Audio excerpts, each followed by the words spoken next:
Existe uma frase que a gente não pensa, quando eu tenho uma pessoa na cadeira de rodas, eu tenho duas pessoas fora do mercado de trabalho. Quem está sentado e quem está empurrando.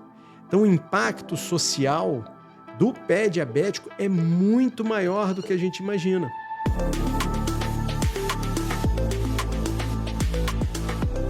No Conexão em Saúde de hoje, nós vamos entrevistar o professor Eduardo Padula, professor da pós-graduação de cirurgia do pé e do tornozelo. Professor, seja muito bem-vindo. Estou muito feliz de te receber aqui para a gente poder falar um pouco mais sobre a sua especialidade, como que ela funciona. Conta um pouco para a gente como é que foi a sua formação dentro da ortopedia, o que fez o senhor chegar nesse ponto. Conta um pouquinho da sua história para a gente.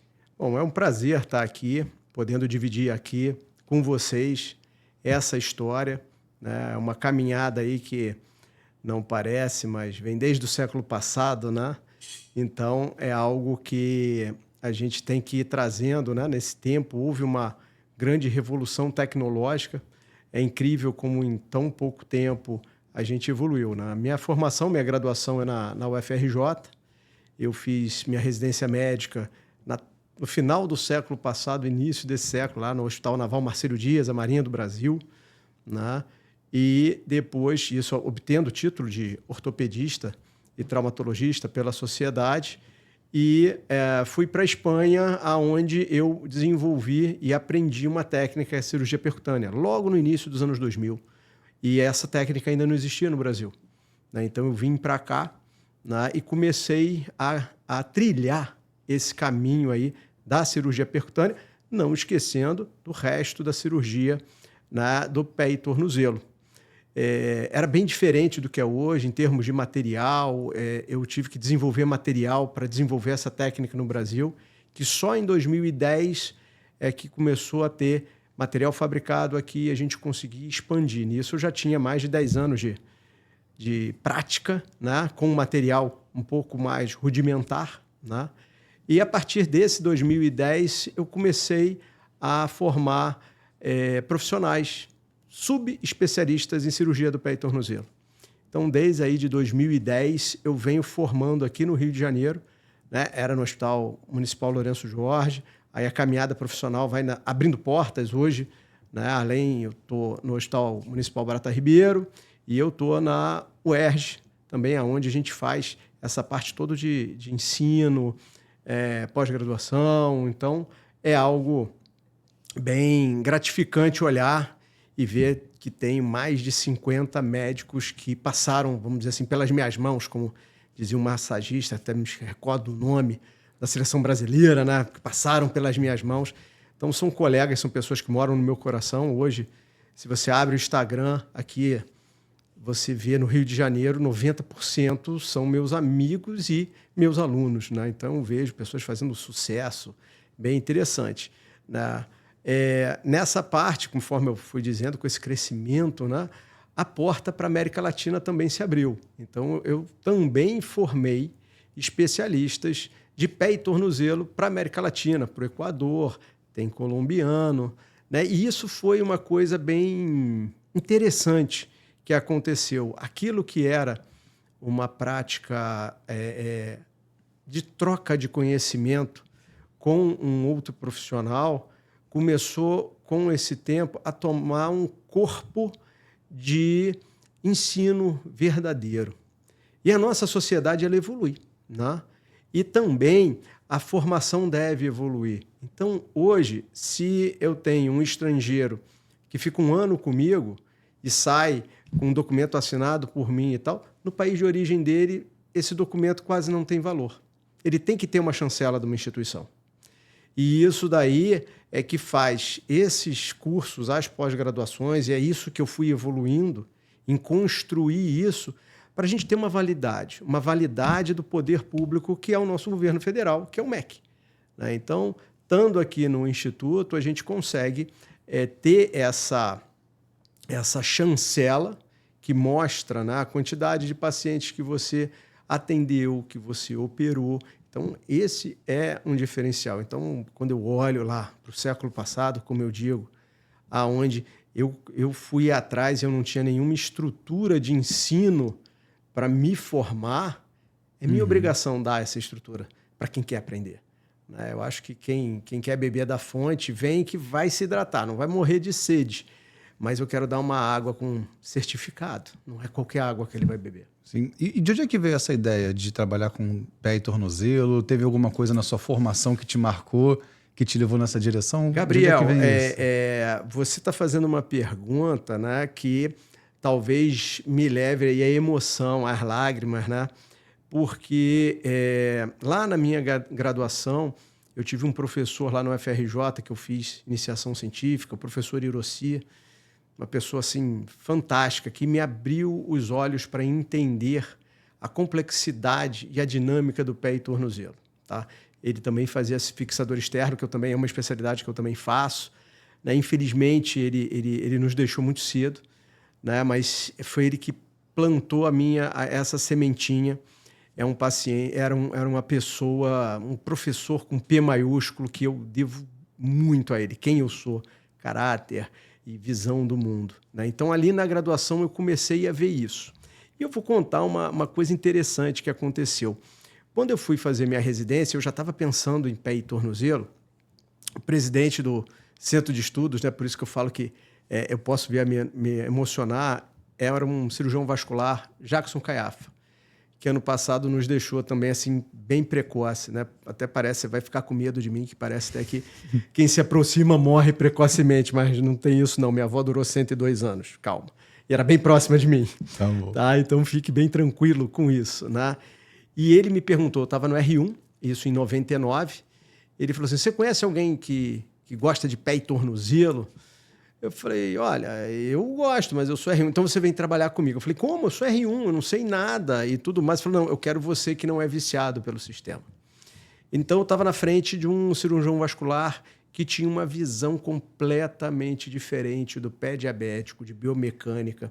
Não era aquela pessoa que condenava o paciente e fazia amputações à torta direito. Então ele me ensinou isso.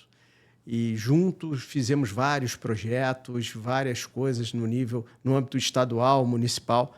Claro que existe uma dificuldade em saúde pública em todas as esferas do Brasil, né? Isso aí é fato, mas a gente é guerreiro, a gente não desiste, né? Então foi assim que eu fui gostando da cirurgia do pé, afetivamente, vamos falar assim, né? Gostando de ensinar, porque eram pessoas que, esses dois pilares, né? Eram pessoas que não se furtavam de transmitir o conhecimento. E eu acho que a gente tem que fazer isso. Não adianta você aprender, você tem que passar e as pessoas evoluírem.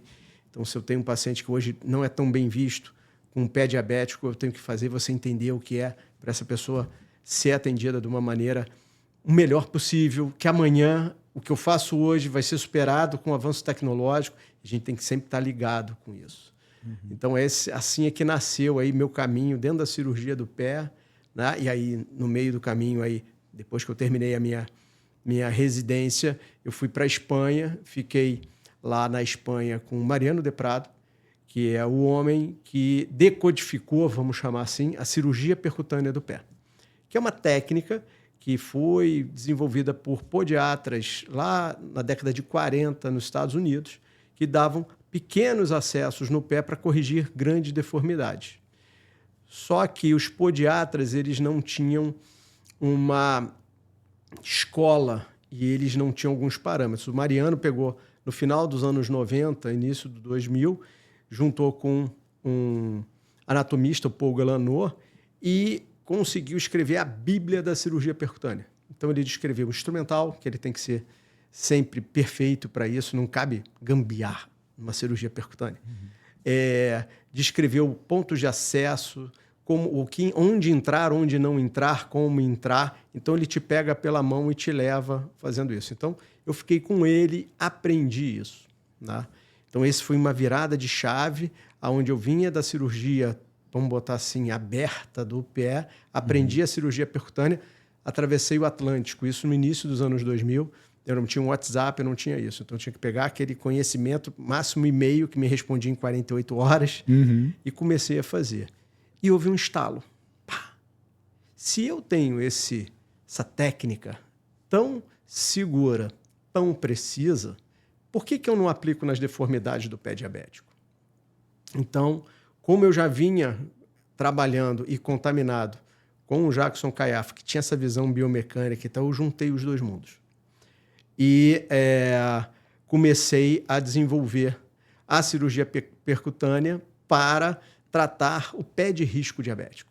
Então, aquele paciente que tinha uma garra, que fazia uma calosidade, que virava uma úlcera, que infeccionava, ele ia para o CTI. Agora, quando ele começa a fazer a deformidade, a gente atua e esse risco se cessa. E eu fiquei muito... volto a falar aqui que pode vir as lágrimas aí, a minha emoção, quando no meu WhatsApp chegou uma foto de uma palestra na Itália, do Congresso Mundial, aonde o Mariano De Prado, que para mim é o Deus, o formador dessa técnica, bota um slide abraçado comigo, dizendo que tem uma ponte entre o Brasil e a Espanha para diminuir em 70% o índice de amputação do pé diabético com o uso da técnica percutânea. Então, ele colocando isso, essa foto eu tenho guardado no coração, uma coisa que é assim, fantástico, isso. E isso tudo, volto a dizer, o compromisso meu passar adiante. Né? Então, um curso de pós-graduação, porque é uma subespecialidade complexa. Você tem que diagnosticar bem teu paciente, você tem que indicar bem a tua cirurgia, você tem que fazer o gesto cirúrgico bem feito e ter um bom pós-operatório. Então, não adianta você pegar o modelinho de plástico aqui e eu dou um motorzinho e faz os gestos aqui e você vai partir para o ser humano. Isso é uma coisa temerosa. Né? Então, você tem que entender o porquê fazer, o porquê não fazer. Né? E você tem várias técnicas. Esse paciente, qual a melhor técnica para esse paciente? E não aquela técnica que eu quero fazer naquele paciente. E executar da maneira correta. Então, ter alguém segurando a sua mão para poder ajudar nesse gesto. A cirurgia percutânea, que é um boom da cirurgia do pé e tornozelo hoje, ela usa um instrumental que ele é completamente diferente do instrumental que se usa nos 3 anos de formação na ortopedia geral. Ortopedia geral, você usa perfurador, você usa serra oscilatória, e na cirurgia percutânea você usa uma caneta, como se fosse uma caneta de dentista, uma broca com rotação elevada. Então, quando você vai fazer um corte no osso, que a gente chama de osteotomia e tudo mais, o gestual é diferente. Eu tenho um furinho onde eu entro com essa fresa, com essa broca que vai girar, e eu tenho que fazer uma dança ali com o pé para que esse acesso não seja violado, esse acesso não fique amplo. Muito diferente da cirurgia tradicional, onde você faz acesso, você enxerga o osso, você bota afastador e você vai fazer um movimento com a serra oscilatória. Então, esse aprendizado leva um tempo. Eu tenho que segurar na mão de quem está aprendendo. Não é num final de semana ou em pouco tempo que você vai aprender a fazer isso. Sim. No pós-operatório, essa cirurgia ela pode ser utilizada com parafusos para prender alguma parte óssea, mas tem muita parte dela que você não precisa botar parafuso, botar pinos. Você conduz no pós-operatório. Você faz curativos para conduzir essas correções. Né? Essas correções elas podem ser graduais. E o quanto de gradual você vai fazer? O quanto que aquele pé ele vai suportar para eu corrigir? Eu corrijo tudo de uma vez? Eu vou além para depois voltar? Isso tudo está no pós-operatório. Que você precisa ter um tempo para acompanhar esse paciente para ver seus resultados. Olha, esse curativo aqui você pressionou muito. Olha como é que a pele está querendo se machucar. Vamos mudar a posição. Não, esse tipo de esparadrapo não é bom para a pele desse paciente. Então, eu vejo na minha prática, né, várias complicações que chegam a mim, colegas que falam, puxa, eu estou com esse caso aqui que complicou, o que aconteceu? Que a técnica foi aplicada de uma forma fora da técnica, vamos chamar assim, por falta de conhecimento mesmo. Eu falei, olha, você está misturando princípios aqui, não vai dar certo por isso, isso, isso. Ou as bandagens são feitas com um material que não aguenta tensão. O esparadrapo tipo micropore, ele é de papel. Então, se eu precisar uma correção um pouco mais bruta, ele rasga. E aí eu vou perder a minha correção. Então, eu preciso saber disso. né? E tá o meu aluno do meu lado para falar, olha, isso aqui pode dar problema, não faça assim, faz assim. Então, a cirurgia ela veio caminhando e evoluindo muito. Quando a gente entra nesse foco aí do pé diabético, aí mais atenção ainda. Você falou um dado que eu achei bem importante. Você falou que reduz a amputação em até 70%, é isso mesmo? Até 70%. Isso é muita coisa, né? Exatamente. Então, o que acontece? E esse é o meu desafio. E é o que eu quero, e é o que os estrangeiros, principalmente, que tem a realidade muito próxima do Brasil. Sim, né? O pé diabético é um problema de saúde pública, não só no Brasil, né? E o estrangeiro, ele olha e ele vê, eu saio daqui habilitado a resolver isso. Eu tive um que ele falou, professor, o meu tio amputou um pé, hoje eu vejo uma parte do pé desnecessariamente. É algo que arrepia, mas é uma realidade. Então, quem vem aprender, né, tem isso. Né? E eu não vou medir esforços para que a pessoa aprenda, porque não é só o fato de ensinar, é o fato de modificar as coisas. Né? Esse é um legado que eu vejo. Se eu estou aqui dedicando 20 minutos ou 30 minutos, eu posso estar pensando que eu deixei de atender 2 pacientes. Mas se a minha mensagem, e se eu conseguir formar mais pessoas, enquanto eu estou falando aqui, os 50 que eu formei estão atendendo. Então, são 100 pacientes. Se eu deixei de atender 2 aqui, eu tenho 100 sendo atendidos pelos meus filhotes, vamos dizer assim, por aqueles que me conheceram, que a gente conseguiu conversar. Eu aprendi com eles também. É uma fonte fantástica. É a fonte de rejuvenescimento muito grande. Você ter o aluno, isso é muito bom, te oxigena. Né? E aí você vai conversando, e publicações que eu fiz, artigos que a gente publica, né? E é muito interessante que eu falo, isso aqui, professor. Eu falei, você pegou o livro e viu página tal, assim, veio e depois vem conversar comigo. Porque isso fixa, né? Porque é muito fácil você encostar num professor e ser macaco de imitação. Sim. Vamos no livro, aprende lá e vem discutir comigo, tira suas dúvidas. Porque a dúvida dele, às vezes, eu posso não estar sabendo na ponta da língua, realmente, eu também estou com dúvida, vamos estudar isso aí.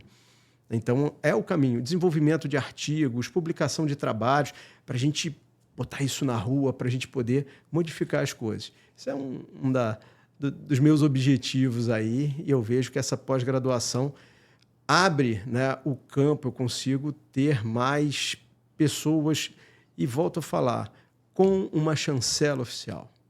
Né? Muitas das vezes as pessoas estão sendo formadas por cursos com curto tempo. E esse curto tempo não dá. Não tem como saber o início, o meio e o fim. Não dá tempo. Muitas das vezes o curso tem até patrocínio, que eu acho que tem que ter patrocínio, não sou contra isso. Mas o patrocínio é para apenas colocar uma OPME que seja e tudo mais, e ele não tem a responsabilidade do tratamento total no paciente. Então, quando você faz aí essa formação que vem acompanhando comigo, seja estrangeiro, seja brasileiro e tal, é minha responsabilidade sair do início, meio ao fim. Porque se algum paciente não for conduzido da melhor forma, não é do jeito que eu faço, não, é da melhor forma, eu vou ficar muito triste. Eu não vou gostar disso. Então, os meus filhinhos não vão deixar o papai triste, né, para a gente fazer. Sim. Em relação ao pé diabético, antigamente era mais uma área de domínio da cirurgia vascular, né? A gente não tinha ortopedia assim tão presente nessa área. Como que você vê isso hoje na formação do médico? Você acha que isso aí já é uma coisa que está mais disseminada, já é mais conhecida pelo médico não ortopedista, pelos ortopedistas? O que você acha que ainda tem que avançar nesse sentido para que isso seja uma informação de conhecimento mais abrangente entre os médicos? Bom, você tocou uma coisa muito importante. O que acontece? Né? Você tem o paciente com o pé diabético, tem aquele rótulo, né, daquele pé fedorento que fica no canto da enfermaria esperando para ser amputado. Exato. Esse é o cenário que há décadas, eu acho que, ou desde que se chamou de pé diabético, ele se encontra, né? Aonde se delegava ao cirurgião vascular a responsabilidade de botar fim àquela situação fétida. E o que acontecia? Você tinha um paciente que não tinha uma condição vascular de manter aquele membro e aquele membro era amputado. Essa era e é a realidade em 90% dos casos. O que acontece? Hoje, a gente avalia um paciente diabético dividindo logo ele, no início, em um paciente vasculopata ou não vasculopata. Então, se é um doente que tem um problema circulatório, você tem a cirurgia vascular como principal fator, se vai revascularizar, se não vai revascularizar, se não tem uma situação circulatória que é irreversível e aí a amputação ela tem que ser feita, né, por inviabilidade vascular daquele membro. Isso é um paciente. E surgiu o paciente que ele tem condição vascular, ele tem uma neuropatia, uma condição vascular, mas ele tem um pé de risco. Ele tem uma úlcera por conta de um problema mecânico e ela não fecha porque ele é diabético e o problema mecânico está ali. E é onde entra o ortopedista para corrigir essa parte mecânica para dar a desfecho sem a amputação disso. É aí que vem os 70%. Porque esse paciente que está com essa úlcera aberta é uma porta para infecção. Sim. E quando o diabético tem uma infecção ativa, ele começa a ter problemas metabólicos, descompensações metabólicas que botam em risco a vida dele. Então, você tem um pé que está infectado, que aquele paciente... Então, é uma limpeza mecânica, tirando aquele pedaço cheio de bactéria para tentar salvar aquele corpo e reestabelecer. Então, nasceu aí o ortopedista para ver isso. E aí eu vou muito antes disso. Vem a parte de avaliar o pé que nós chamamos de pé de risco. Se eu tenho um paciente que tem uma deformidade no pé e ele tem a sensibilidade normal, ele tira o sapato apertado e ele não vai fazer a ferida. Então, se ele tem uma deformidade no dedo, ele começa a se proteger porque ele tem sensibilidade no pé. O paciente diabético, ele não tem isso. Então, ele começa a fazer calosidades, começa a fazer isso. São anúncios da desgraça. E isso pode gerar úlcera, infecção e assim vai. Então, o pé diabético de risco, ele é o que eu quero pegar. Que aquele dedinho que está torto, eu vou espichar ele e vai parar de bater no calçado. Sim. Aquela unha que está ficando ruim, eu vou entrar e vou fazer isso. Então, vem uma segunda parte. Que aí também eu quero... Está no meu portfólio também de formar médicos generalistas de clínica de família, endocrinologistas, para identificar esse paciente com pé de risco, levantar a bandeirinha amarela, opa, eu tenho que agir agora, antes que esse pé complique. Sim. Formar enfermeiros, nutricionistas, todos os profissionais que estão com aquele paciente diabético, que lidam com o paciente diabético, para olhar o pé, para entender o pé e falar assim, tudo bem, ele não tem capacidade cirúrgica para atuar no pé, né? Porque isso é prerrogativa ortopédica, né? Mas ele vai olhar e falar, opa, isso aqui é a ponta do iceberg. Vai procurar uma equipe, né? Então, isso é uma bola de neve.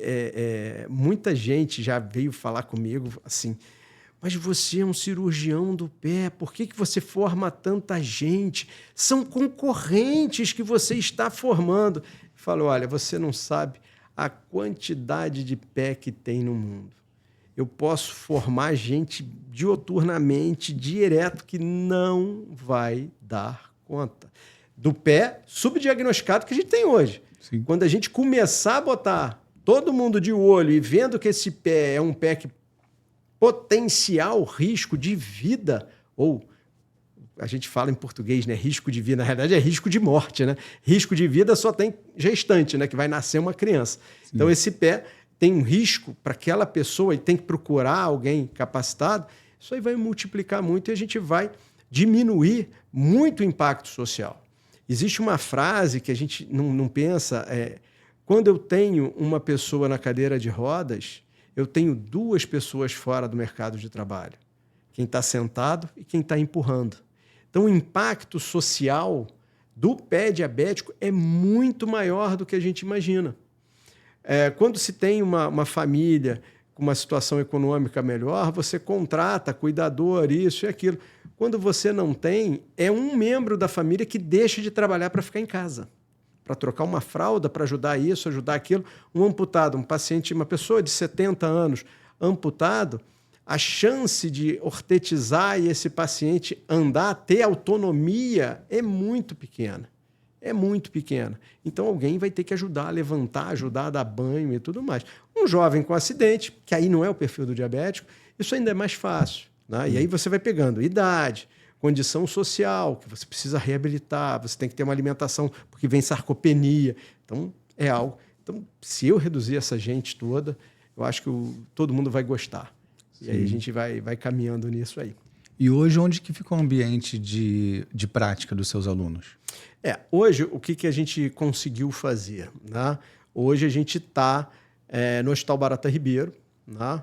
Tem também um convênio... Barata Ribeiro, ele é municipal? É municipal. Né? A gente tem o Instituto Carlos Chagas tem um convênio com a prefeitura e lá é que tem o serviço de pé e tornozelo, né? O qual eu coordeno, tá? Eu sou o coordenador de lá, e também junto com a UERJ, onde a gente está na Policlínica Pique Carneiro, que a gente também tem um contato com a Unidade de Desenvolvimento Tecnológico do Pé e Tornozelo, da Policlínica Pique Carneiro. Fica ali pertinho, né? Fica, quase do outro lado, é só atravessar um viaduto. Sim. Né? E ali a gente tem um acesso à podiatria, enfermagem podiátrica, que é quem está aí vendo muito pé junto com a gente. A gente está trabalhando muito unido para reverter isso, para o enfermeiro também participar desse processo. E eu consigo montar aí uma dinâmica para o aluno ver todos os cenários. Tem cirurgia ambulatorial, tem um ambulatório que bomba. Só para você ter uma ideia, né? Eu, todo ano, por conta da Sociedade do Pé e Tornozelo, eu tenho que dar um informe de quantidade de atendimentos ambulatoriais e cirurgias por ano que o serviço faz e tal. E a gente sempre bate a marca aí de 300 cirurgias ano. Já teve ano que foi mais. Na pandemia, claro que ficou um pouquinho mais magro, né? E a gente chega aí a mais de 1.500 atendimentos ambulatoriais ano. Então, tem muita coisa. Claro, não é só pé diabético. Tem o pé diabético, tem as patologias degenerativas, tem o joanete, né? Tem as fraturas que chegam e a gente tem que resolver. Então, é uma formação bem completa, entendeu? Ali eu só não ensino chegar na lua. O resto que for de pé e tornozelo, faço intercâmbio com outras instituições para ter aula, né? Eu tenho muitos professores da radiologia que vão dar aula sobre radiologia do pé e tal, a gente trocar informação, né? Porque quando a gente chega numa pós-graduação, é muito mais estimular o aluno a se interessar, a aprofundar, né, do que realmente dar aula. Então, a gente caminha junto, a gente discute, traz casos, publicações. Temos também um contato muito próximo com a Taubaté, que é um outro centro formador de cirurgia do pé e tornozelo. É uma instituição quase que co-irmã. Dentro do Rio de Janeiro, o pessoal do INTO também tem muita proximidade. Então, a gente vai junto com isso, que também foi o que eu falei, né? Tem um tempinho que eu estou na estrada e tem muita gente que passou pela minha mão, que hoje galgou, que tem seus serviços e tal, que continuam contribuindo com a gente. Aí eu falo aí, agradeço aí a esses amigos que eu tenho, que tem alguns que bombam na internet. Aí eu não sou tão de internet assim, mas eu tenho vários que são meus ex-alunos. Eu acho que sempre serão alunos, né? Sim. E amigos. Sim. E para a gente encerrar esse bate-papo, quem é o ortopedista que hoje você enxerga que é o perfil do seu aluno, de quem está buscando esse tipo de conhecimento? Quem você acha que é o perfil desse ortopedista que precisa aprender isso? Eu acho que é aquele ortopedista que não quer ficar parado no tempo. Tá? A ortopedia, ela às vezes nos coloca numa zona de conforto. Então, eu dou um plantão e aí eu consigo tirar meu dinheiro e aí eu dou 2, 3 plantões e eu tenho uma condição financeira, só que às custas de um plantão você fica sendo refém a essa estrutura, né? E ele fica parado no tempo. Aí vai ver, começa a ter cabelo branco, daqui a pouco começa a não ter cabelo e ele virou apenas um plantonista que não se especializou. Então, aquele profissional que não quer ser o mesmo, que quer ver coisas novas, crescimento profissional, tanto público quanto privado, só para você ver, eu tenho um aluno que acabou de se formar e tinha feito uma inscrição para uma grande instituição, tipo uma prova de título, e ele ia ser plantonista. Quando olharam que ele fez a especialização em pé e tornozelo, puxaram para ele fazer parte do grupo do pé e tornozelo.